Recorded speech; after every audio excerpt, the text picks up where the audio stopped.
السلام علیکم ورحمۃ اللہ وبرکاتہ۔ اعوذ باللہ السمیع العلیم من الشیطان الرجیم، بسم اللہ الرحمن الرحیم۔ یہ کیا تھا؟ من قبل، اس سے پہلے، من قبل اس سے پہلے، ہدن ہدایت، للناس لوگوں کے لیے، وانزل اور اتارا، الفرقان فرق کر دینے والی، فرقان، ان الذین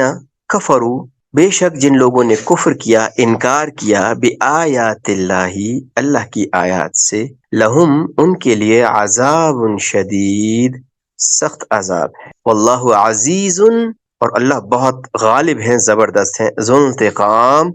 بدلہ لینے والے۔ تو پہلے اللہ نے یہ جس طرح پچھلی آیت سے ملتا ہوا پڑھیں تو من قبل ہدی للناس، اس سے پہلے بھی تورات اور انجیل اللہ نے ہدایت ہی بھیجی تھی، لیکن وہ کیا ہو گئی، لوگوں نے اس پہ نہ تو عمل کیا اور اس کے اندر تحریف بھی کر دی، اس کو بھلا بھی دیا، اس کی اصل فارم ہی غائب کر دی۔ من قبل ہدی للناس وانزل الفرقان، تو اب اللہ نے فرقان بھیجا ہے۔ فرقان کا ایک مطلب ہے جو فرق کر دے، تمیز کر دے، سیپریٹ کر دے حق اور باطل کو، اور اللہ نے پھر یہ قرآن فرقان بھیجا۔ فرقان سے مراد قرآن بھی ہے، اور فرقان سے مراد ہر وہ چیز ہے جو حق اور باطل کے درمیان تمیز کر، جس طریقے سے موسیٰ علیہ السلام کا جو عصا تھا وہ بھی ایک فرقان تھا اس وقت کے لیے، اور جو تورات تھی اور انجیل تھی وہ بھی فرقان تھی۔ کیسے فرقان تھی؟ کہ جس طریقے سے فرق کر دیتی تھی نا، جس طرح انجیل جب نازل ہوئی تو انہوں نے ماننے والوں اور نہ ماننے والوں میں فرق کر دیا، دونوں کو علیحدہ کر دیا۔ اسی طریقے سے قرآن جب آیا تو قرآن نے حق اور باطل کے درمیان تمیز کر دی، ماننے والے اور نہ ماننے والوں کے درمیان تمیز کر دی، ان کو دونوں کو سیپریٹ کر دیا۔ جو قرآن کے منکر تھے، کافر تھے، مشرک تھے، وہ علیحدہ ہو گئے، اور جو قرآن کو ماننے والے تھے وہ بالکل سیپریٹ ہو گئے۔ تو اللہ نے اس سے پہلے بھی ہدایت کے لیے ہی یہ کتابیں بھیجی تھیں، اور اب تو اللہ نے قول فیصل بھیج دیا، فیصلہ کرنے والا بھیج۔ یہ جو تھی تورات و انجیل یہ پہلے تھی، اب اللہ نے حق اور باطل کی تمیز کرنے کے لیے، اور جو کچھ وہاں پہ صحیح اور غلط تھا اس کو واضح کرنے کے لیے اللہ نے کیا بھیج دیا؟ قرآن۔ ان الذین کفروا، اور اللہ کیا بتاتے ہیں، ان الذین کفروا، اور جن لوگوں نے اللہ کی آیات سے انکار کیا، جن لوگوں نے کفر کیا، بآیات اللہ اللہ کی آیات کا، لہم عذاب شدید، تو ان کے لیے کیا ہے؟ شدید عذاب ہے، بہت سخت عذاب ہے، عذاب شدید۔ کیا تھا کہ اللہ نے تورات بھیجی، اور پھر اس کے بعد جب وہ لوگ انہوں نے تورات کو چھوڑا تو پھر اللہ نے انجیل بھیجی، عیسیٰ علیہ السلام کو بھیجی ان کو ٹھیک کرنے کے لیے، کہ دیکھو یہ جو تم تورات کو سمجھ رہے ہو نا، یہ تورات ایسی نہیں ہے، جو تم نے اس کے اندر ایڈیشنز کر لی ہیں نا، یہ وہ نہیں ہے جو تم لوگوں کو بتا رہے ہو نا، یہ تورات نہیں، بلکہ تورات کے اندر یہ چیزیں تھی، اور انجیل کے اندر اس کی، یعنی یوں سمجھ لیں کہ اس کی اسپرچول ایک روحانیت تھی، اس کی روحانی ایک تعبیر جو تھی وہ انجیل کے اندر آ گئی۔ یعنی پہلے جب ہوا، یہ لوگ گمراہ ہوئے، یہودیوں نے تورات کو چھوڑا، اللہ کے احکامات کو چھوڑا،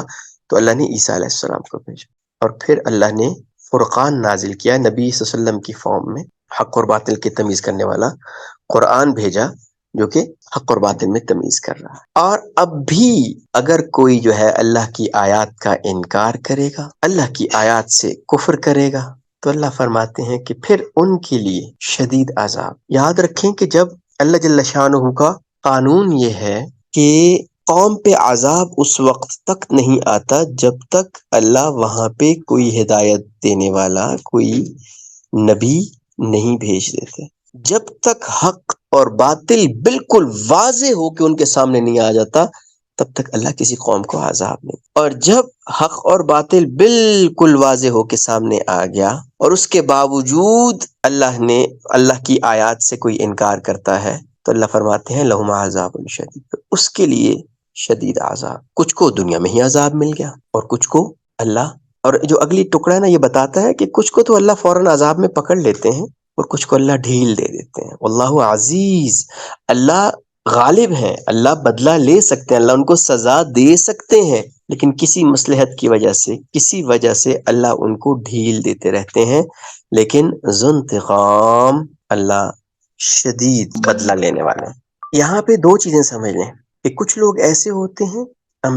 جب انبیاء بھی آ جاتے ہیں، جن کو اللہ دنیا میں عذاب دے دیتے، اور کچھ ایسے ہوتے ہیں جو مستحق ہوتے ہیں عذاب، اور یہ ہمارے لیے تعویل عام کے اعتبار سے بہت امپورٹنٹ ہے ہمارے لیے. یہ جو واللہ عزیز انتقام ہے نا، یہ ہمارے لیے ہے، یوں سمجھ لیں. اس کی اگزامپل موسیٰ علیہ السلام کے دور سے لیں کہ موسیٰ علیہ السلام میں دو طرح کے لوگ تھے، ایک فرعون اور اس کے حواری جو کہ کھلم کھلا دشمن تھے، اور ایک وہ منافقین موسیٰ علیہ السلام کے دور میں جو موسیٰ علیہ السلام کو تکلیف پہنچاتے تھے، موسیٰ علیہ السلام کی بات کو نہیں مانتے تھے، الٹی سیدھی حرکتیں کرتے تھے، لیکن اللہ نے ان کو کوئی عذاب نہیں دیا. تو یہاں پہ کچھ مفسرین کا ہے، زیادہ تر مفسرین اس طرف نہیں گئے ہیں، لیکن کچھ مفسرین نے بڑے خوبصورت نقطہ بیان کیا ہے، اور وہ یہ کہتے ہیں کہ لہم عذاب شدید سے مراد یہ ہے کہ کچھ کو تو اللہ وہیں پہ دنیا میں ہی عذاب دے دیتا، جیسے نبی صلی اللہ علیہ وسلم کے زمانے میں ابو جہل کو اور جو باقی مشرکین تھے جو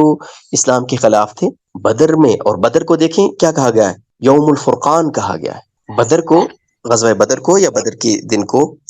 وہ یوم فرقان کہا گیا، جس دن حق اور باطل بالکل واضح ہو گیا تھا کہ حق کیا ہے، واضح کیا ہے، اللہ کس کے ساتھ. اور اس دن اللہ نے ان کو عذاب بھی دے دیا تھا، عذاب ہوا تھا ان کو، یعنی قتل ہو گئے تھے. دنیاوی لحاظ سے ہی ہوتا ہے نا، مر جاتے ہیں، اللہ پاک دنیا میں ان کو عذاب دیتے ہیں. لیکن بہت سے منافق بھی تھے جو نبی صلی اللہ علیہ وسلم کی جو ہے وہ جڑوں کو کاٹنے کی کوشش کرتے ہیں، نبی صلی اللہ علیہ وسلم کی نعوذ باللہ من ذالک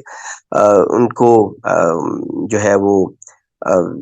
جو ہے شہید کرنے کی، ہلاک کرنے کی کوشش میں تھے. تو اللہ کہتے ہیں کہ یہ نہ سمجھے، عذاب شدید سے مراد یہ ہے کہ اللہ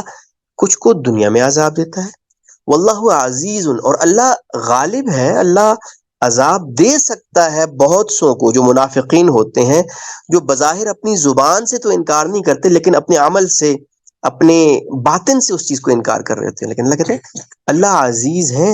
اللہ غالب ہے، اللہ انتقام لے سکتے ہیں لیکن اللہ نہیں لیتے. لیکن یاد رکھو ذو انتقام، اللہ بدلہ لینے والا ہے.